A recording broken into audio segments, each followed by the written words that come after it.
Jacob Ure, welcome back. Thank you. Thank you for having me back.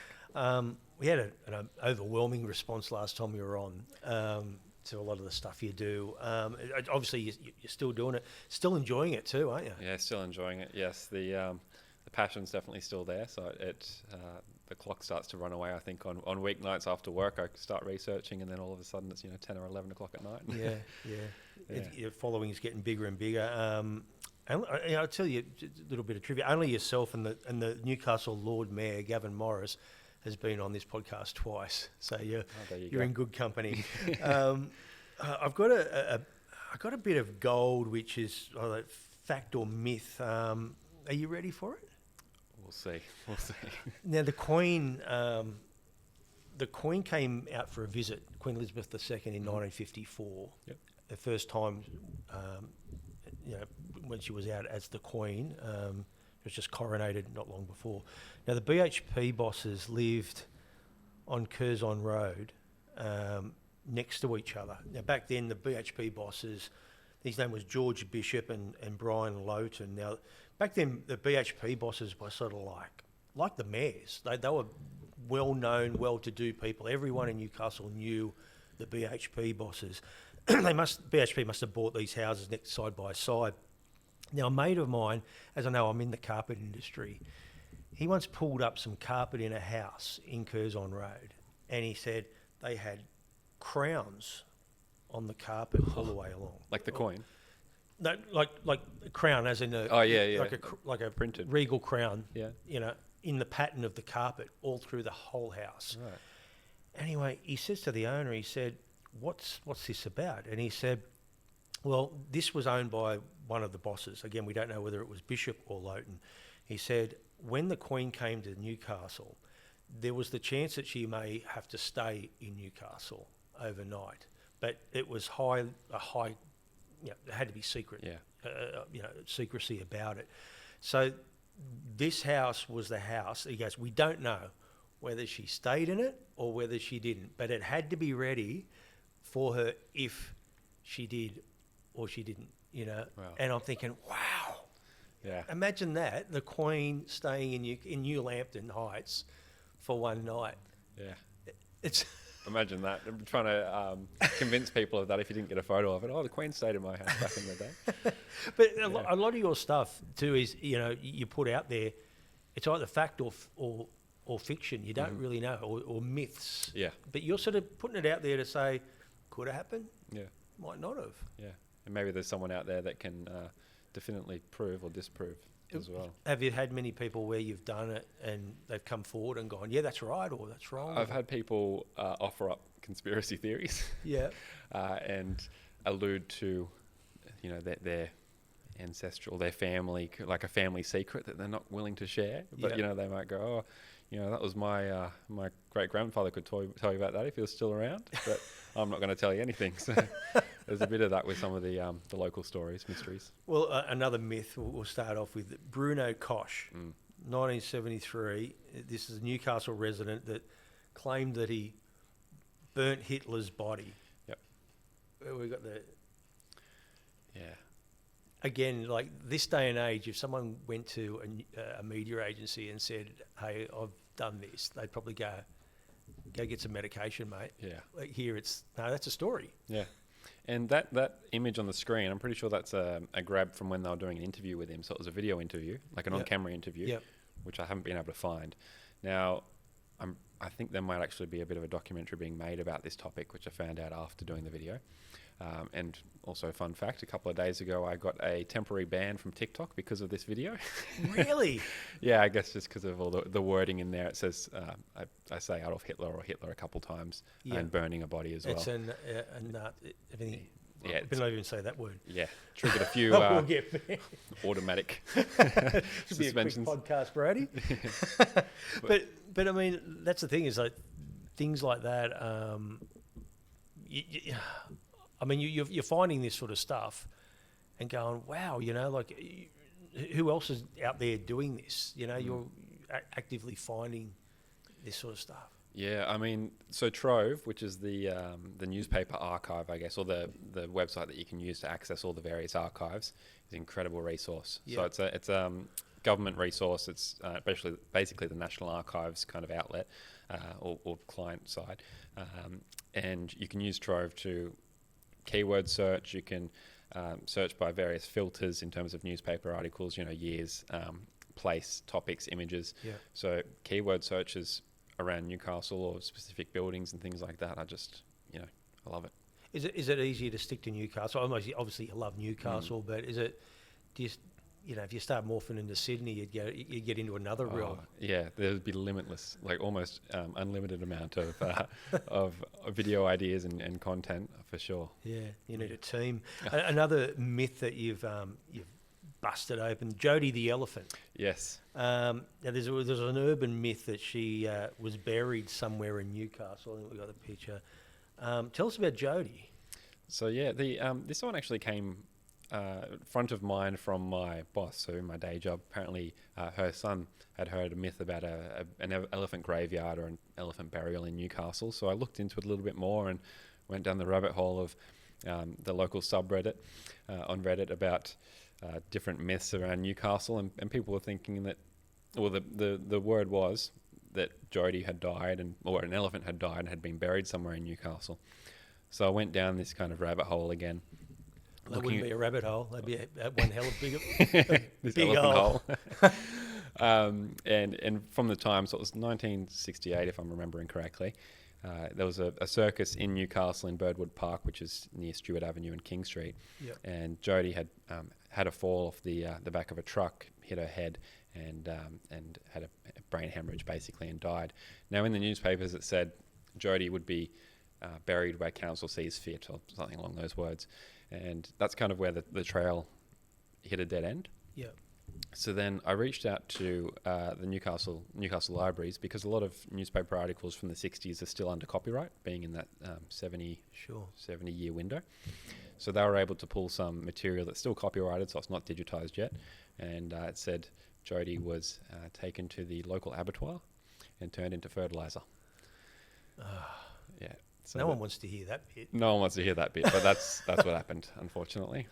But I mean, I suppose that there were so many circuses going around Australia at that time too. And again, there probably is elephant graves or different types of animal graves everywhere. Yeah, well, I came across a video when I was doing the research for that. It was by this a journalist in Sydney, I believe, and he was also looking into an elephant graveyard kind of conspiracy, or elephant graveyard urban legend.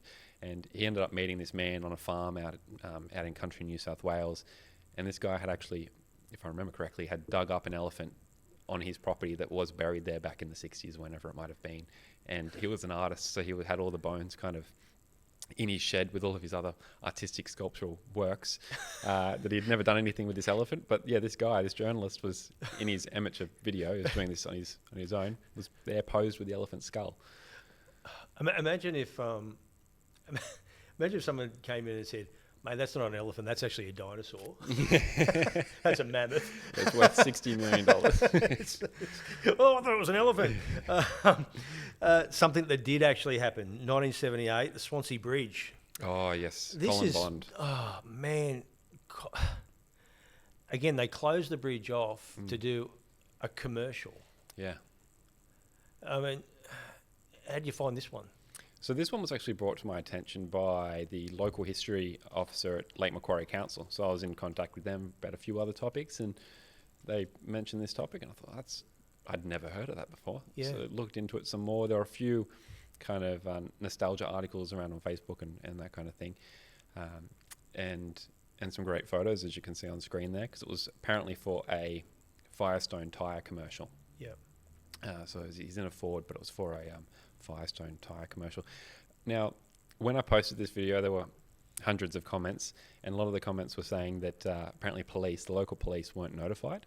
Right. So they closed this bridge, had him jump it 6 times, intermittently, and there was a massive lineup of cars, and the local, top badge at the police station was not happy.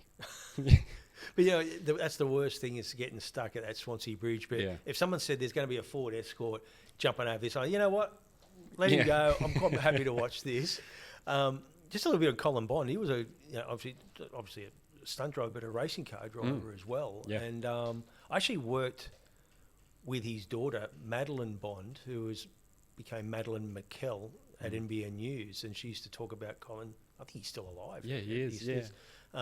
But just to do those sort of things, and I think he had a bit of vision, but it wasn't the actual TV commercial, was it? So I haven't been able to find the actual commercial that ran, but this was home video that was shot by someone that had a film camera back in the day, and they posted it to Facebook a few years ago, like 6 years ago, and I was able to get a copy of that and contacted them, and they said it was okay with it, and that they were okay with me using that in there. So that's the only footage. Imagine it happened these days. It'd be just iPhones everywhere. Everywhere. Yeah, you could make a 360 film of it.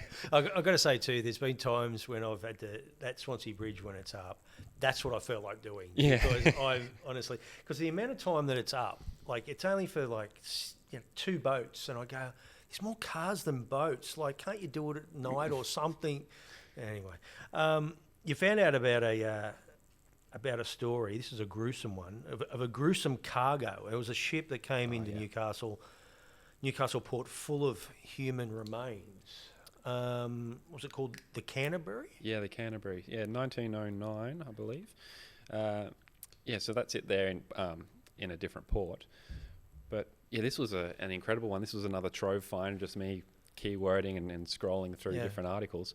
It was a ship that was coming over to Newcastle. It had previously been at a port in Peru, and at that port in Peru they didn't have usual rocks or boulders that you'd use as ballast or whatever else they might have used, but they were building a train line. This was early 1900s in Peru, and that train line went through an old native Peruvian settlement, and they were digging up like through massive mounds, and one of those mounds was a burial mound, and 600 tons of that rubble and refuse and human remains was used as ballast on the Canterbury. Wow, I think we got another picture.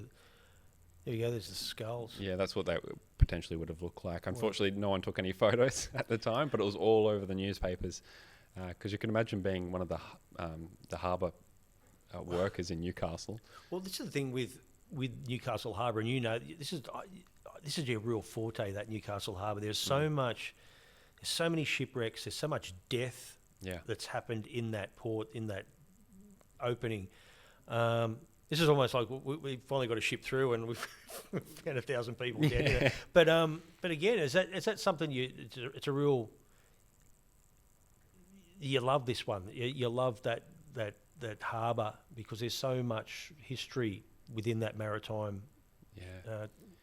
I think since it was such a thoroughfare or such a stopping point, I guess, for people from all over the world. There was so much history kind of condensed into that one location, because people were spending weeks at sea, getting to Newcastle, and then at that point they'd be getting off the boat, first time on land in maybe 2 months, going to have a bit of fun around town.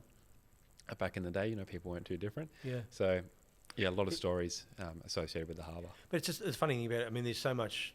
It's dangerous being at sea, but sometimes it seemed like that port was just as bloody dangerous at times, just with the bottom of the, I suppose, how the bottom of the port of the harbour has different shifts and movement, and if you'd have to keep your wits about you if you were a captain back then. Oh, you would, yeah. There were so many shipwrecks, especially before we had like leading light towers and things to kind of give you a bit of sense of direction. Yeah. People ending up on the Oyster Bank over where the Stockton Breakwater is now, and there's shipwrecks upon shipwrecks there, like layered and layered. Yeah. The Kerry Bay Zoo.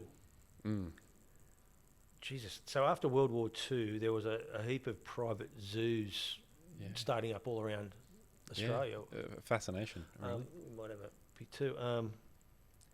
So they were saying that was the biggest zoo in Australia at the time. Yeah, at Kerry Bay. Yeah, so that's the Sydney Morning Herald, I believe, and it says owner of Australia's largest private zoo, Reg Ward.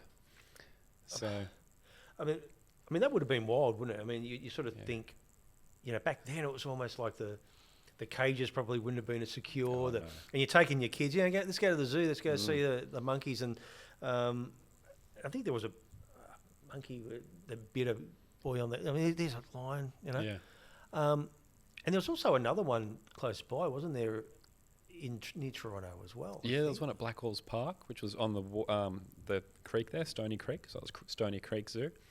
There was apparently one up at Raymond Terrace, which was a lion. That was more recent. Yeah. Yeah, and Poolbar Island as well, the island in the middle of Lake Macquarie, that was a native zoo at one point. But since there's no natural water there, they were having to cart it over. Saltwater lake. Right. Animals aren't drinking that. So they were carting the water over and it just became too hard. So they gave up on that. And a boy got his finger bitten by a monkey. I mean, what possibly could go wrong taking your 4-year-old to a zoo? Do you think I should slip my finger in? Yeah, you have a go. Yeah. And this was, I think it was a man, he got his hand bitten by a bear. And the zoo attendant, apparently she was, or they were interviewed, and they said that the bear's tame, but he does like peanuts. And that was the quote in the newspaper. You read this and you go, I wasn't even aware of these zoos, but I mean, when you read these things or find these things, does it take you back as well? You go, holy crap. Yeah, it's like, how is this a thing? Like Carry Bay, it's where the zoo was. It's now like a little village kind of thing now. Yeah. Like lots of townhouses and whatnot. You would never know. So, yeah. And 1950s, 1960s, that wasn't really that long ago. Well, it reminds me back is that I did on Channel 10, I did a story on the black mythical panther that's supposed to be roaming around the Bathurst region and all over New South Wales. There's sightings of these panthers, and when you say this was after World War II, but I kept on getting people saying, "Oh yeah, that's what happened was that these American troops came out to Australia in World War II, and they used to have mascots that were like cheetahs, panthers, types of cats, and when the war was over, instead of taking them back, they used to just let them out into the bush, and that's why this myth of they bred and they. Yeah. I don't know how much, because again, I think they'd be more widespread if that was the case. Yeah. But there definitely is sightings of these cat-like creatures. Yeah, no, it's fascinating, and you go back to even the 1800s. You look at people bringing rabbits over, or rats coming out on ships and things like that, and all of a sudden we've got 10 times the population of people in rabbit form. But but I mean, with these zoos, I mean, I suppose for most people, the only time they'd see animals would be on a movie, like I'm watching Tarzan or something, and all of a sudden it's like, wow, it's exotic animals. You know? Yeah, and even I guess having maybe a father, older brother, an uncle that had gone and served in the war overseas. Yeah, might have been in North Africa or somewhere in Europe, and had all these different experiences, and I think that kind of worldly interest as well sparked a bit of this, but it's definitely Hollywood movies. It reminded me when I was doing some work for SBS, and we worked in South Africa, and I'm not going to tell the rest of the story because we might get banned on YouTube as well. But there was a fellow, he owned an animal game park, and I had to produce Ken Sutcliffe while he was over there. So when I was over there, I was working for SBS. Channel 9 gives us a call. Can you do some work as a producer? So yeah. So I'm producing Ken Sutcliffe. Anyway, we were sort of constantly doing these live crosses with the stadium in the background. And I said, Ken, let's do it somewhere where, something different. I said, these stadiums are everywhere in the world. We could be anywhere. And he said, what do you suggest? I said, let's have some animals in the background. So he said, yeah. So we get to this game park, and he does a live cross for the Today Show. Went great. A giraffe goes behind him, nearly steps on his heel. Anyway, at the end of it, this guy that owns the game park says, come back to my place. He says, and we'll have a drink. And I'm looking at Kenny, he goes, yeah. Anyway, we walked into this guy's house, and this guy had practically shot everything in Africa, and it was stuffed. The walls were lined with, moose heads and eagles stuffed on the coffee table, and Ken's like, just drink your drink, let's get the hell out of here. It was just like incredible. But that fascination with wild exotic animals. In the heart of the Hunter Valley, there's a place where every bottle tells a story. Welcome to St Clair Wines Pecolbin. Discover handcrafted wines, stunning vineyard surrounds, and genuine country hospitality that keeps visitors coming back. Whether you're celebrating a special occasion or simply enjoying the finer things in life, make St Clair Wines part of your next Hunter Valley escape. Proudly supporting the Incredible Lives with Cainey podcast, where great stories deserve a great glass of wine. Are you looking to add just a little bit more spark to your relationship, or is it about just treating yourself? Then it's time to visit Confessions Boutique. With a huge range of premium and intimate adult products, romantic gifts and expert advice in a relaxed, judgment-free environment, then Confessions Boutique is just the place. Whether you're shopping solo or as a couple, you'll be welcomed by friendly staff who know their stuff. So if you're ready to spice things up, then head to Confessions Boutique at Charlestown, because life's too short for boring nights. At Elk Architecture, we don't just design buildings, we shape the spaces where life happens. From concept to construction, our award-winning architects bring our vision to life with precision, passion, and purpose. Whether it's your dream home or your next big commercial project, trust Elk Architecture to build what matters most. Elk Architecture, designed for life, built for the future. Yeah. You recently caught up with a 103-year-old woman called Yes. Heather Charge, only recently. What a life. You must have been genuinely excited when you meet someone like that that's lived that life. Oh, 100%. This was only 2 days ago, so Yeah. still very fresh. But yeah, her experience, like her life experience in the short video I posted, I kind of contextualized it in the fact that she was born 3 years before Marilyn Monroe, 3 years before Queen Elizabeth, who we were talking about before, 5 years before sliced bread was literally invented. So her life experience is just incredible. And she was so well-spoken, so articulate, yeah. I mean, when you meet someone like that, I mean, it's probably like a dictionary, isn't it? You know, and it probably gives you even more sort of scope of what to do next, or on what to follow, or stuff like that. It'd be like having someone that's lived that life, that's seen, and I think you rattled it off in the reel you did, where you practically went through all these landmark occasions throughout life, and she was there. Yeah, it's incredible. And her as an individual, she's lived an incredible life. You know, she has kids. Her husband passed away in 1974, so that's, you know, almost a lifetime in some sense as well, that she's been a widow. So it's just incredible. 103 years old, and she's still doing very well. How do you find these people? Do you just frequent nursing homes? She's actually not in a nursing home. She's doing very well. No, I've got to say, she spoke very, very well. Yeah. No, this one I got, actually, it's a bit of a story, but I'll condense it. My grandfather, who was on your podcast previously. John. Yeah. He had a contact, Frank Ward, who was a former counsellor, and he's done a bunch of different things. He's got an OAM, and he's 98. So my grandfather got in contact with Frank. Frank said he'd be happy to share his story. So I did an interview with Frank. Haven't posted that yet, but did that interview, and he said, "Oh, my neighbour is 103." So that's Frank's neighbour. So you're getting work, you're turning up and go, "Oh, we've got another job for you." There's one next door. Basically, yeah. So I came back. It took a month and a half to organise a time to meet with Heather, because I wanted her daughter to be there. Yeah. So we got that done on Tuesday. Do you think we look to these older people enough, you know, to regard not only, I suppose, our history and how we could learn from history, you know? Yeah, I think. Do you think about the amount of information that you collect every day just in your head, and all of the memories that you have throughout your life? As soon as you die, that's gone. So I think it's people. Everyone has an individual experience. Everyone lives a different life, even if you're geographically quite close. You know, Heather and Frank lives next door to each other, but their lives are completely different. Yeah.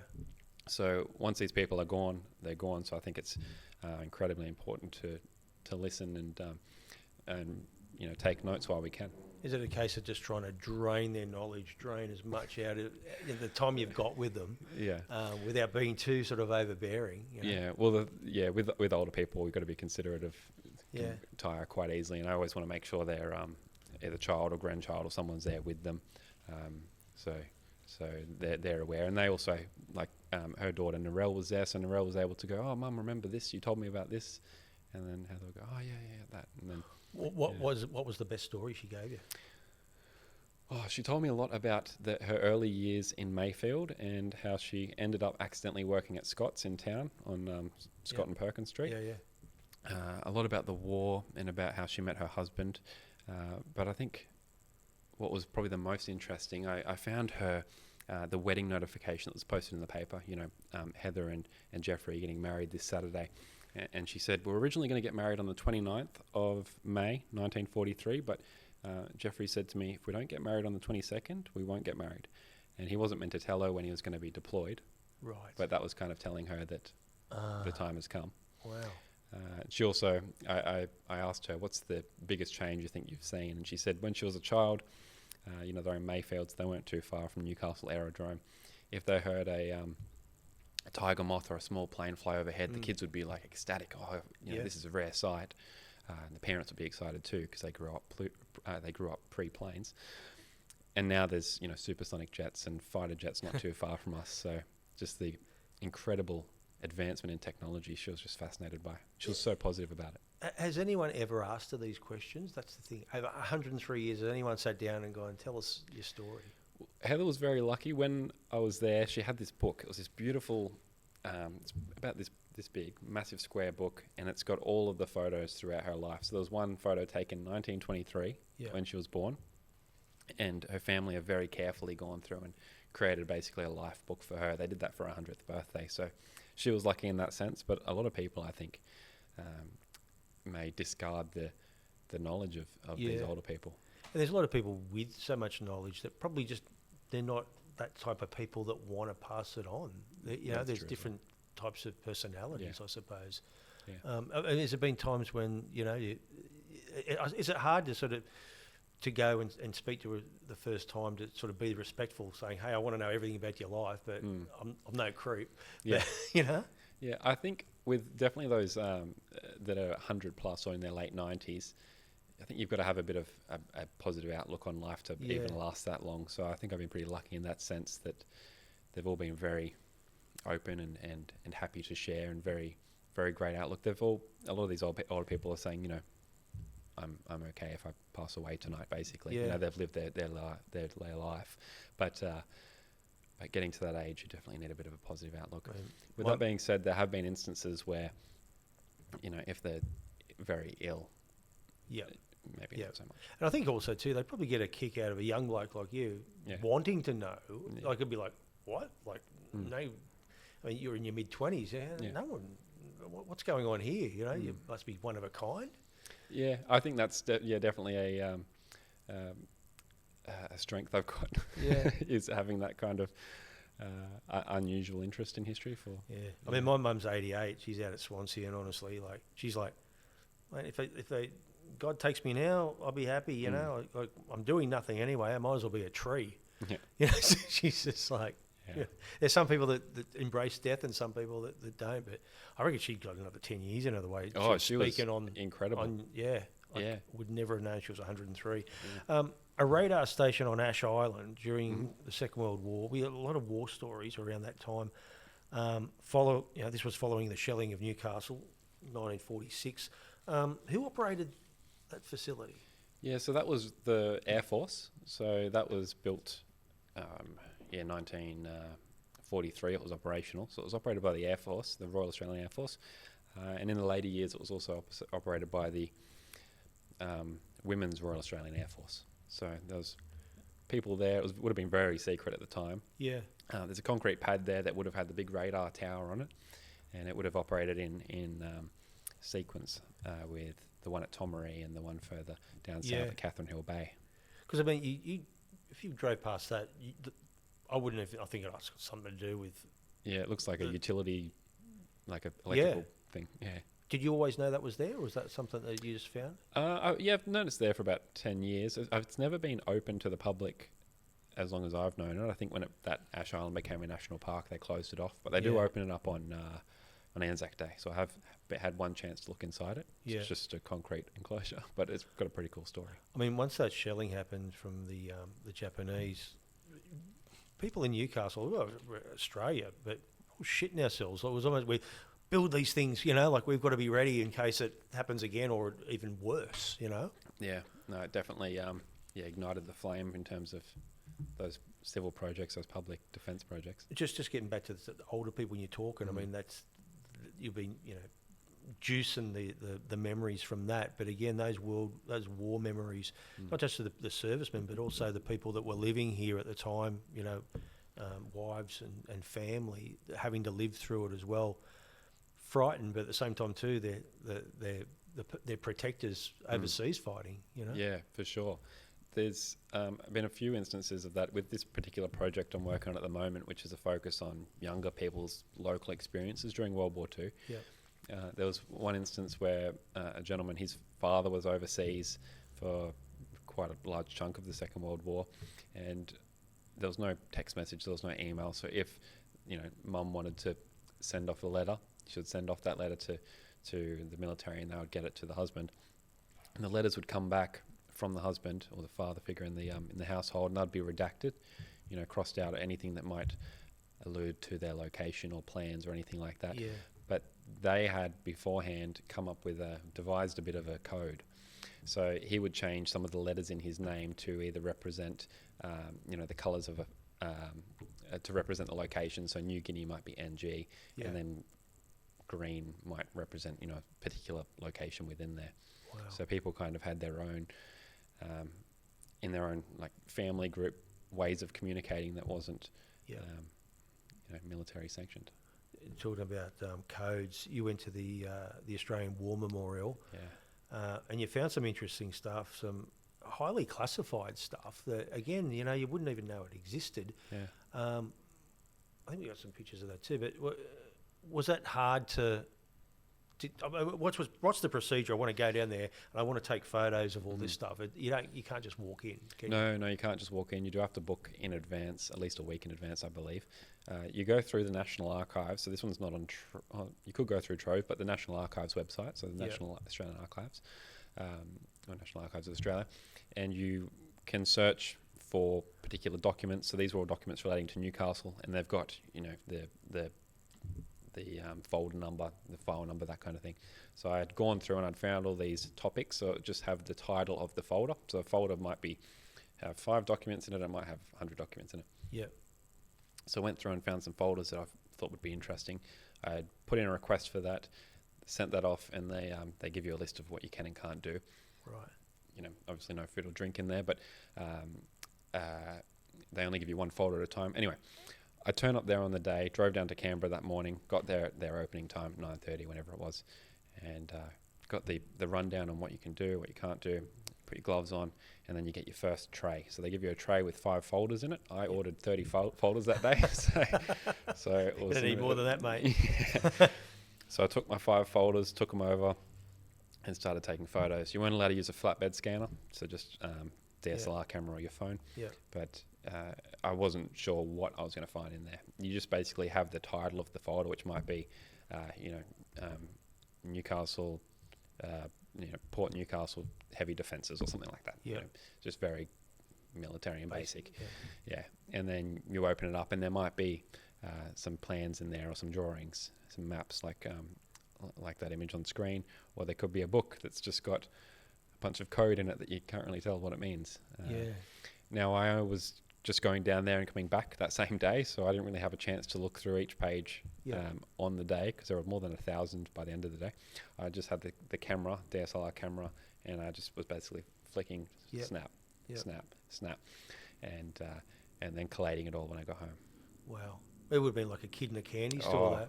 Yeah, I could have stayed there overnight if they let me.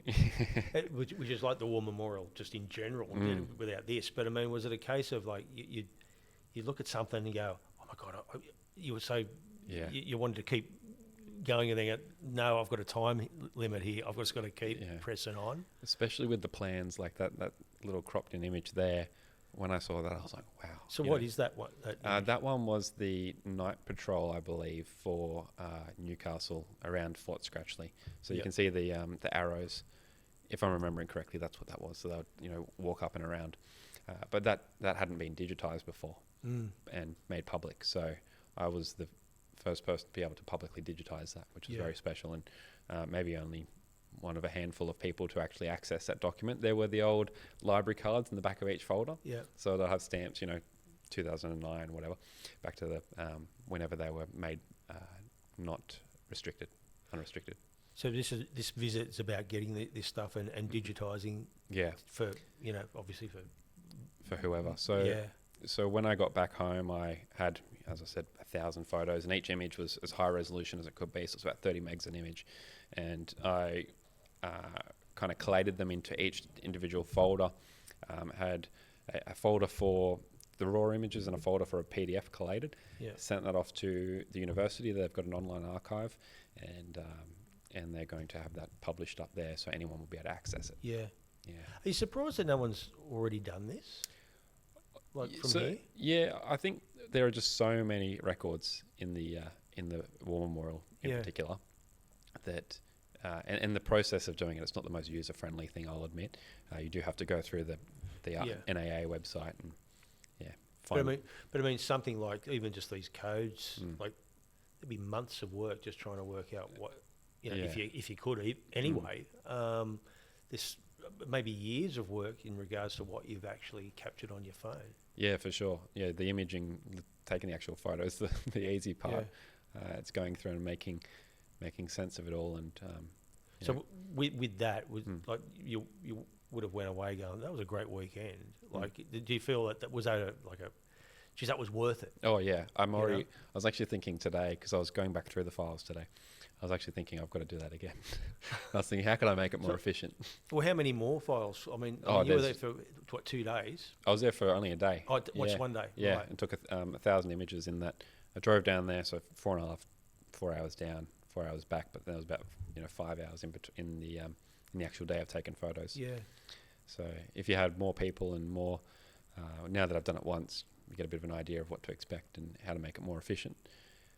But, wow. What was your girlfriend doing that day? I convinced her to come down with me. Yeah, she went for a walk around Canberra. You still taking photos of those bloody? Yeah, she helped me for about half an hour. She was on the page turning duty. And then, we've spoken about her before. We need to get her on. She's an absolute trooper. From some of the stuff you do. Yeah, she lasted about half an hour, and then she was did one of those rental bikes and went around the lake down there. I was getting texts every half an hour. You almost done? Go find some skulls, darling. Or do something. Don't dig something. We'll make it work. Just in regards to that, I mean, a book about the enemy submarine sightings. I mean, again, that's something. When anyone talks about the shelling and the submarines just out, it's almost like, wow, they can't possibly believe it happened. Obviously it did. Yeah. But I mean, it always sparks a lot of conversation, doesn't it? Yeah. Oh, certainly.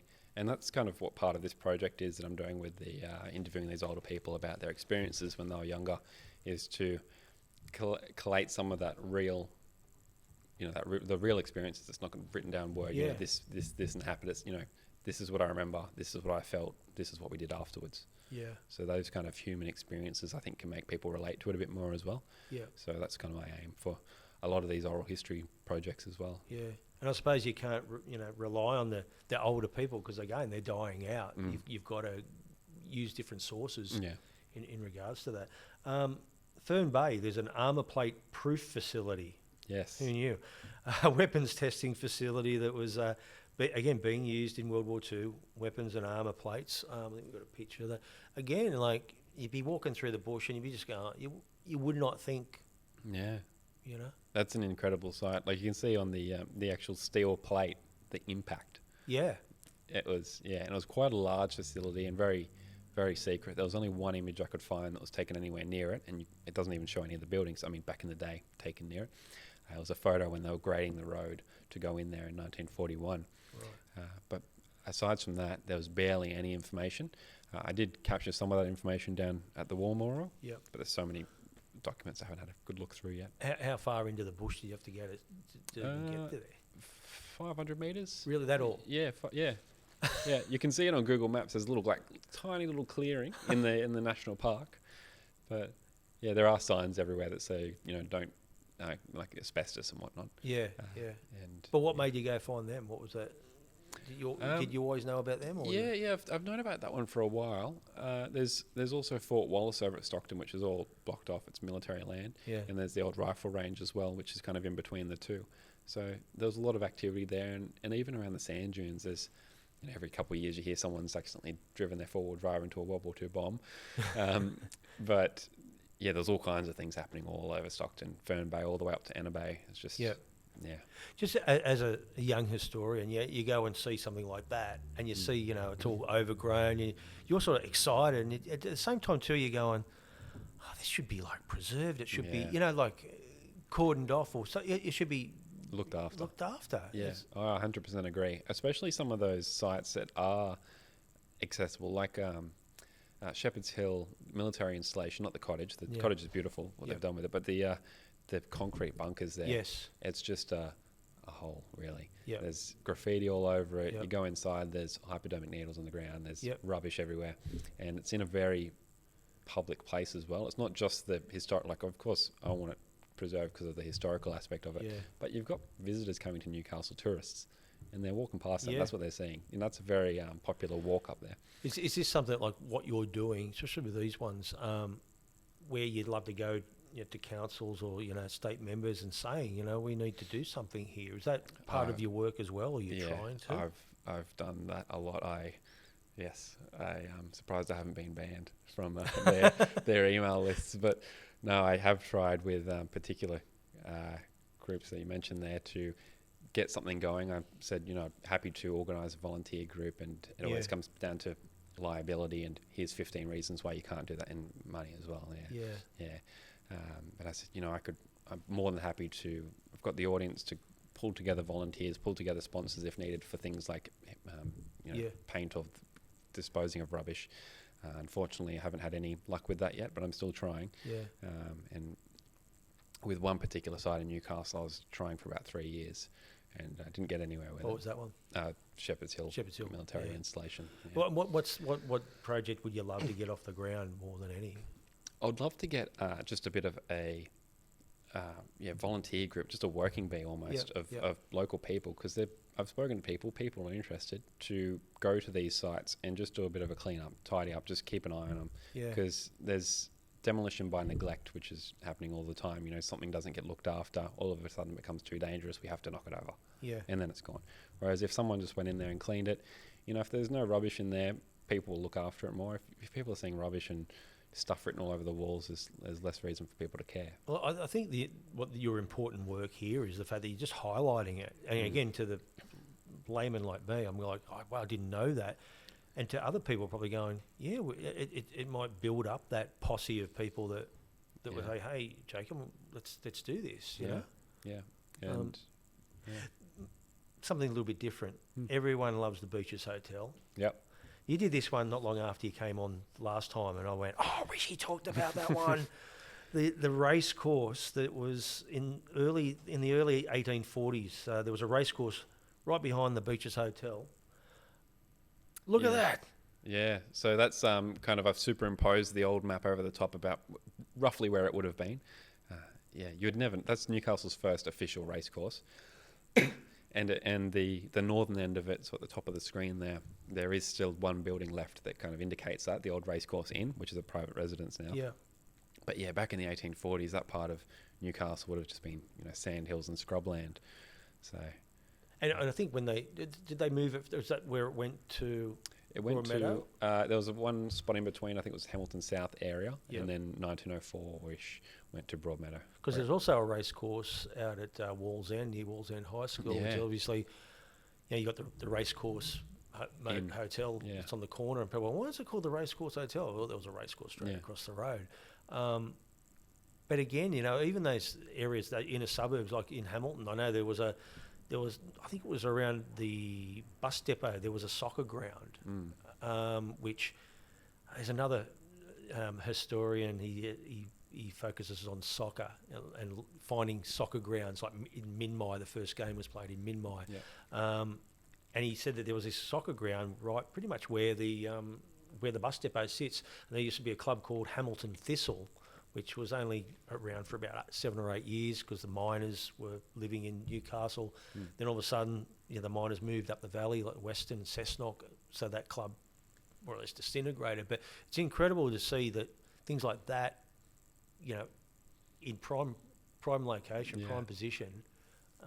Imagine the view they would have had from the edge of the course.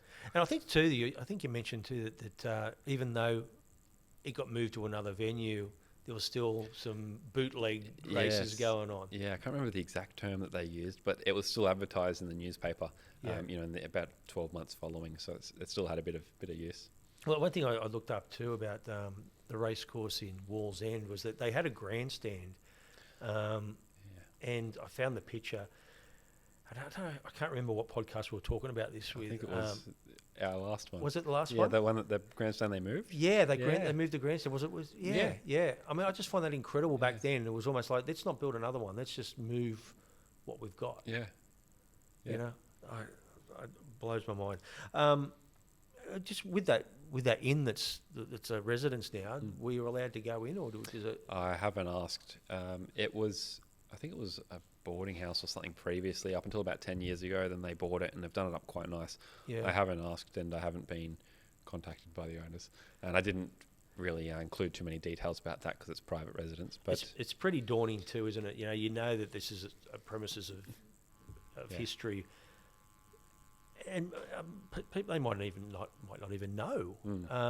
But has there been times where you've knocked on the door and they've gone, really? Okay, let's come and have a look. I mean, there's that cottage that's up in Newcastle too, which is like preserved, like a townhouse. Yeah, Miss Porter's house. Yeah, which is incredible. But there's other places around Newcastle that people could be living in and had no idea what they're living in. Yeah, I do get a lot of messages about. I've got this house that was built 1870s, don't know anything about it, I'd love to know more. Yeah. I get a lot of those messages about people's interests in houses, because one thing is people might say they're not interested in history, but if they've got an old home, all of a sudden they become interested in history. So I think that'd be something great there as well, to do a bit of a community research kind of day. I'm just trying to work out how your brain is functioning, because it's almost like there is so much different things. Yeah.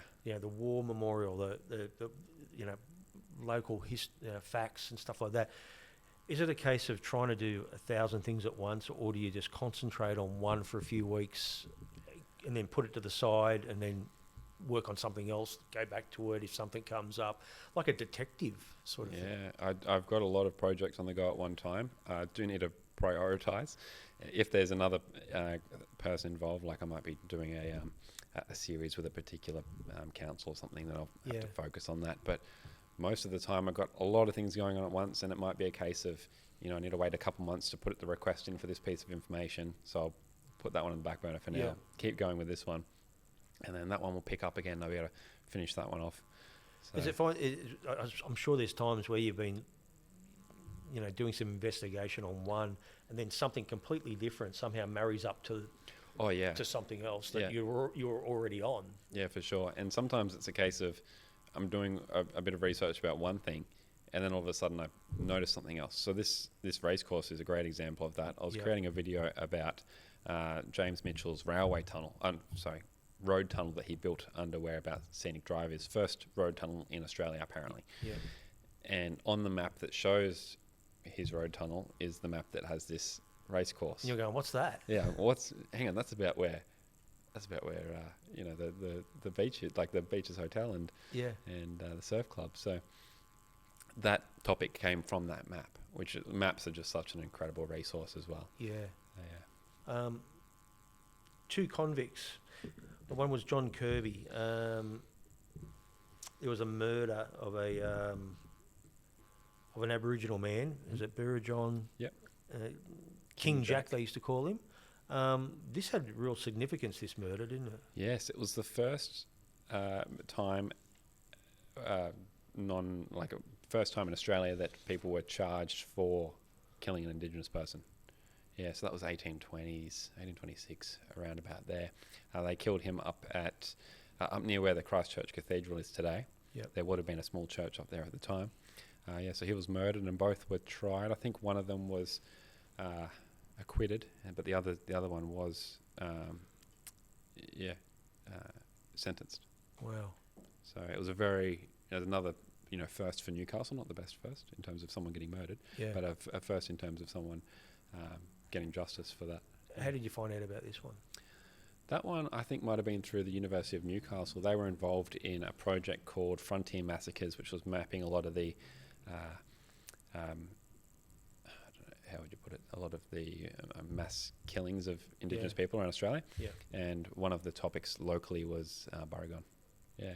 And I suppose back then there would have been killings like that all the time. All the time. But to actually have someone tried. Yeah.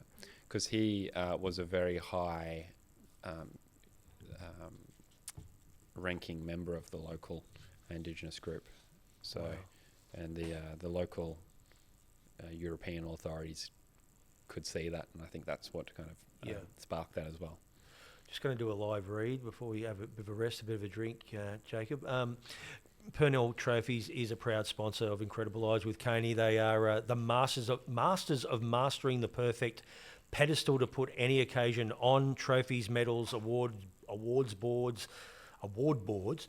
plaques, and sporting apparel. If you go into their showroom, it's like an Aladdin's cave. You'd love it, Jacob. It will blow your mind just how skillful that their skill set is and their craft. They can design and make anything you can think of within reason, but they have a quick turnaround, which will be happening very soon now that the sporting comps are winding up very soon. So if you've got a champion that deserves a pat on the back, get down to Purnell Trophies in Broadmeadow Road and tell them Cainey sent you. Well done to Purnell Trophies, that's a proud sponsor of Incredible Lives with Cainey. If you're chasing one of Newcastle's best craft beers, make your next stop Good Folk Brewing in Beaumont Street, Hamilton. Good Folk is all about brewing fresh, full-flavoured craft beers with character. Whether you're into crisp lagers, happy IPAs, smooth pale ales, or something a little different, they've got the brew for you. Grab your mates, settle in for a tasting paddle or a pint, and enjoy the relaxed atmosphere that's made Good Folk a local favourite. Great beer, great people, and great times. That's Good Folk Brewing, right in the heart of Hamilton.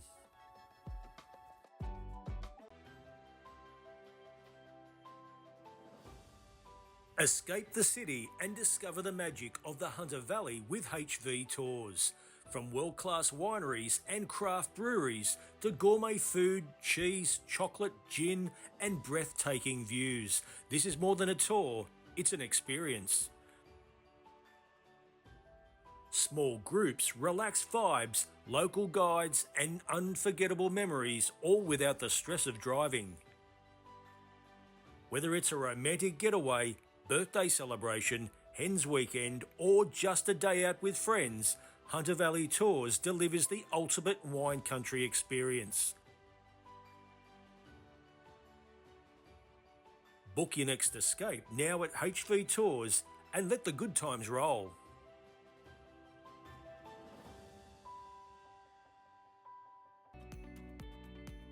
Everyone deserves the chance to live life their way.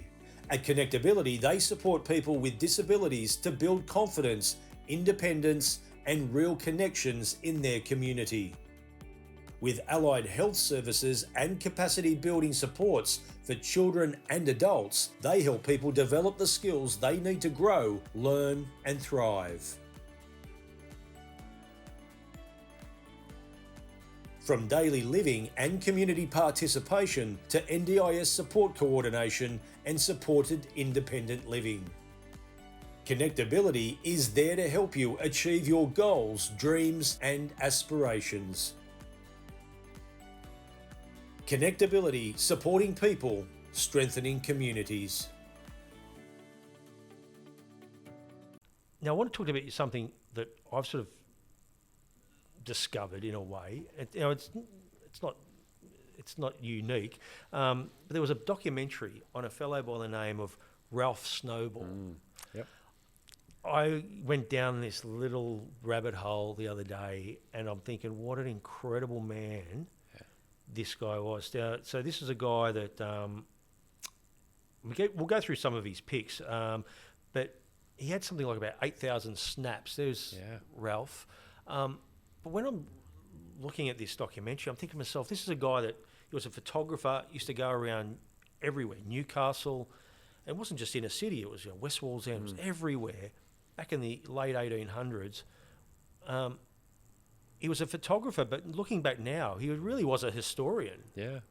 And he probably didn't even know it at the time. No, yeah, they're incredible resource, those photos.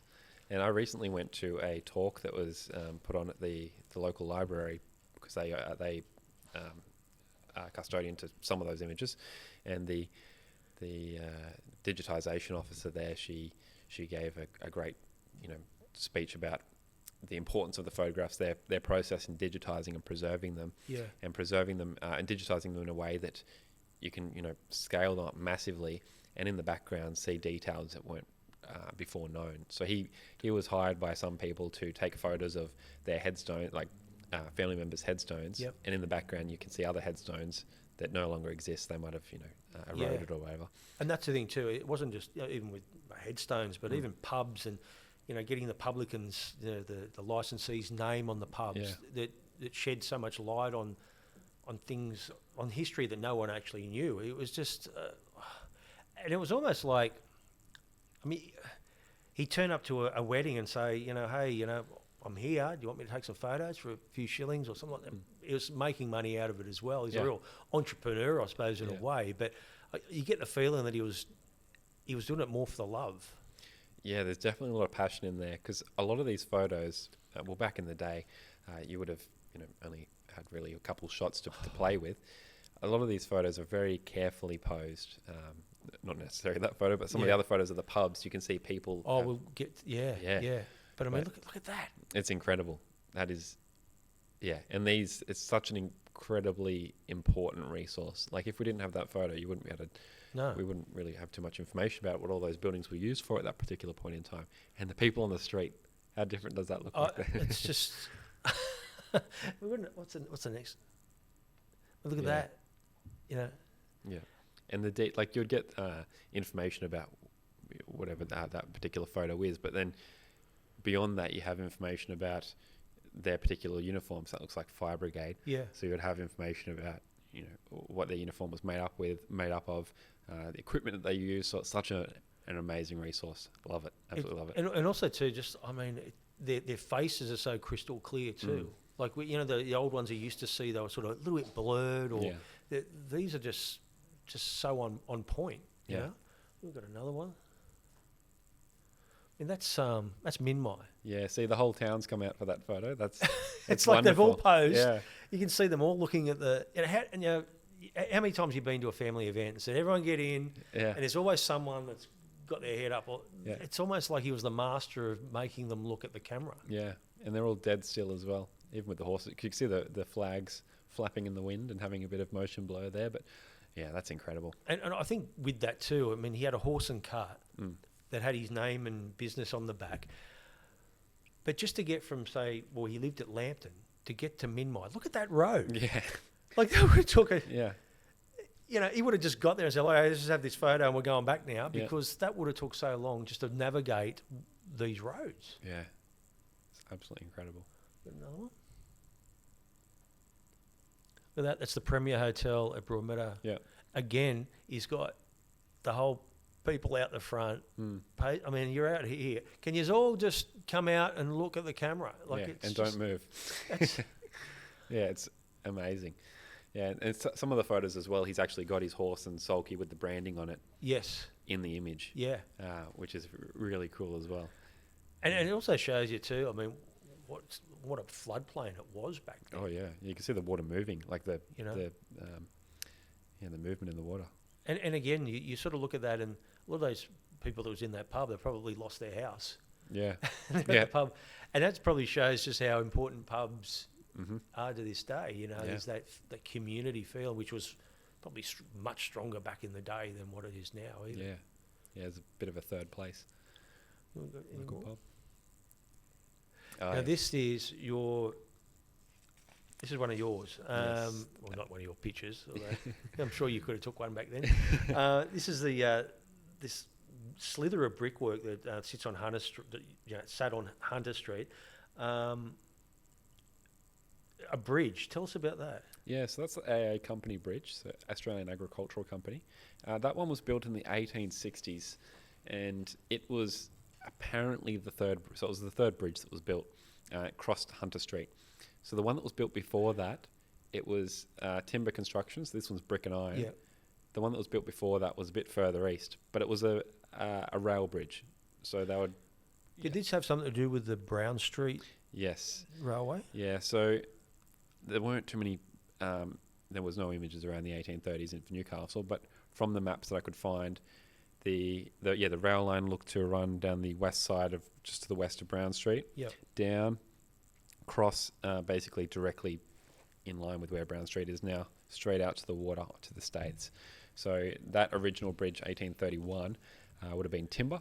There's no photos of it or anything. There's one dodgy drawing, but it would have gone out and loaded coal. Then the next one that was built, 1841, I believe, about 10 years later, it was further to the west again, so a little closer to this bridge. Yep. And it was kind of curved from where, I guess towards Tower Cinemas, it would have come around like that. And then the third bridge, which is this one here, which was the actual beam was made over in England. And it was, again, to the west, and some of that brickwork is still seen today.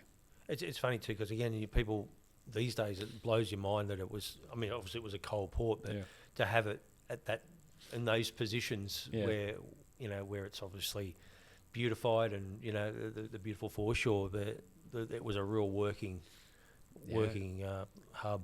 And that the bridge, the AA Company bridge that was there before that one, so the one that was there from the 1840s through to the 1860s, it was only like 6.5 feet off the ground. So people were ducking their heads as they were going past. They had issues with all kinds of things. So no OH&S back then. No. What have we got next, mate?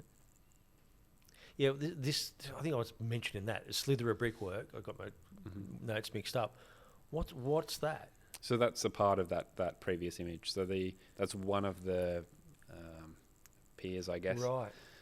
Yeah, so that's all that's left of it. So there would have been another one of those about where the tram stop is now at Crown Street. Because that's the thing too. Like, I know I've seen that plenty of times. Yeah. But again, you would not. Yeah, it just looks like a piece of an old wall or something, but it is quite important.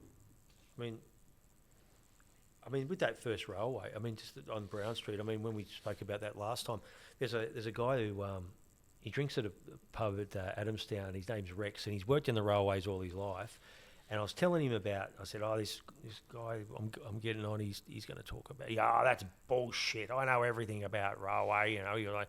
And he came back and went, "Wow." He goes, I did not know that. He goes, I apologise. Newcastle had the first, It wasn't much of a railway, being just like a bit of a pulley system, but it was. But it really was, wasn't it?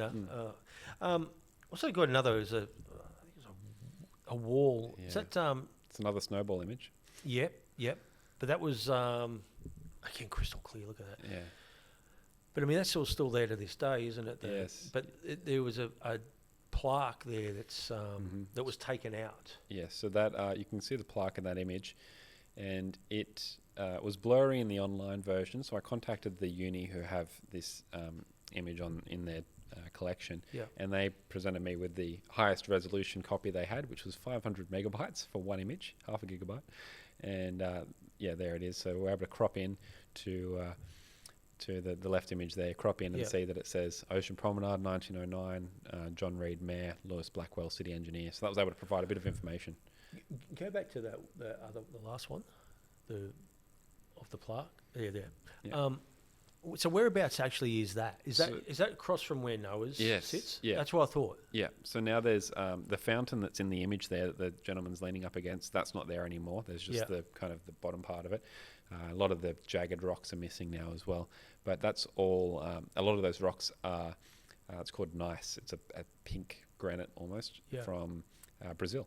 So it would have come out as ballast and then repurposed for this wall. There's a lot of things coming from South America around. That's right. Yeah, no human remains in this one. Well, who knows? You can go have a dig. Also, too, I think one of the images that comes up the next one, you're trying to solve a murder in the bushland of Jesmond. Yeah. Now, this is the one on the right. John Mayer, Ernest John Mayer, better known as Slack. Yes. So Slack was living in Hollywood, which was a shanty town in Jesmond bushland where the new road's being built.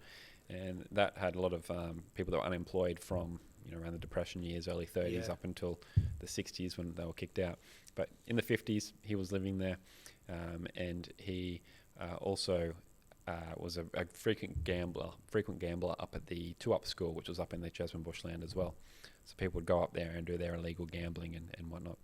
He was a boxer back in the 20s, so he had a few head injuries from that, and he also was a bit of a loan shark as well, lending people money. So there were a few reasons that he might have been targeted. And anyway, he didn't come home one night. The police did a search. A few days later, they found his body at the bottom of a mine shaft in the bushland there at Jesmond. Yep. Bullet wound to the back of the head. And his brother was put on trial for the murder. And got off. Yes. So he had an alibi that a lot of people corroborated. There were other issues with witnesses that said they saw him at the scene with a gun over his shoulder. A lot of holes in the evidence. So he was let off, and now they're buried side by side. Wow. Yeah. I think you need to get your grandfather out of retirement to solve this one. He would have been about 8 years old or so when this happened. So he would have been around that 2-Up ring. That's right. He would have been a lookout. Yeah. But just staying on that Hollywood area, that's another incredible sort of situation where it's in the Jesmond bushland, and it was for people that I suppose that fell on hard times, and they just made this community. Yeah. Do you know why did they call it Hollywood for? I think it was just an ironic name. Cause it was so shitty, it was just like, let's call it Hollywood. Yeah, I think it was just as far from Hollywood as possible. Yeah. In the 50s or even the 30s, Hollywood films were quite popular, so I think it was just a bit of a tongue-in-cheek kind of thing. And there was something like about 40 families that Yeah. lived in there. Yeah. It blows your mind because again, have you been in that area to have a look at those little townships? Yeah, I did go in there for a look. It's all destroyed now that the road's been put through. Yeah. But about 10 years ago, I went for a walk through there, and you could still see some of the foundations and bits of corrugated iron around, and it was quite steep, kind of upwards, and you can see where the dirt track would have been that they would have used as a road. But it wasn't the only one in Newcastle. There was apparently one in where I think there's a gun club now, but it used to be a quarry in at Waratah. There's one in there. Along the harbour as well, there were different shanty towns that kind of popped up over the years. Yeah. Yeah, people just had to make do. It sounded like they probably would have had their own rules in there too. So when there's a murder or death, it was just like, just chuck him down into a mine shaft. What's coming up for you? I mean, what are you looking at? I know you did a documentary recently. It seems like you've always got something on the boil. Yeah. What's a big one coming up? Well, this oral history project about the young people experiences in Newcastle around World War II is going to be the next kind of big thing for me. I don't know if it's going to be a full documentary yet. That's how I originally was going at it, just a bunch of different interviews, one big film. But now I'm thinking maybe like on my website, just have each individual person as a bit of a profile, and then almost like a mini film for each person about their experiences. But after that, I also want to do a film on like underground Newcastle, or Newcastle Underground. So not specific to a particular time period or industry, just a bit of I don't know whether I'll do it chronologically. Right. But like, mining, you got reservoirs, you got World War II. Like you're saying, when you found the Beaches Hotel race course, that was it a tunnel you're saying that you were looking at? Yeah. So things like that. It's just a very, very raw idea at the moment, but I think that'd be something that would interest people because there's a lot of underground infrastructure and things in Newcastle that go back quite a ways. So a film about that might be good. Well, Jacob, it's been an absolute pleasure again. I'd love to have you back if you'll come back, because you're doing some great work, and I think you're really highlighting to. I think the young ones too get a kick out of your reels as well, because it's again, I think a lot of young people need a little bit more education on their history. Do you feel that lacks a little bit sometimes? Yeah, I feel people just kind of brush history off as an older person thing. Yeah. But I think everyone's got an interest in history. It just depends, where that interest is. It's family history or, the place that you live, as I mentioned.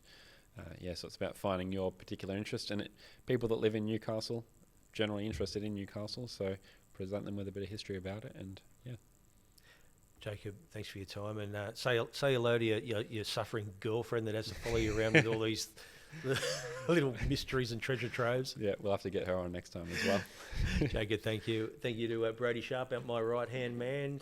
Catch you next week.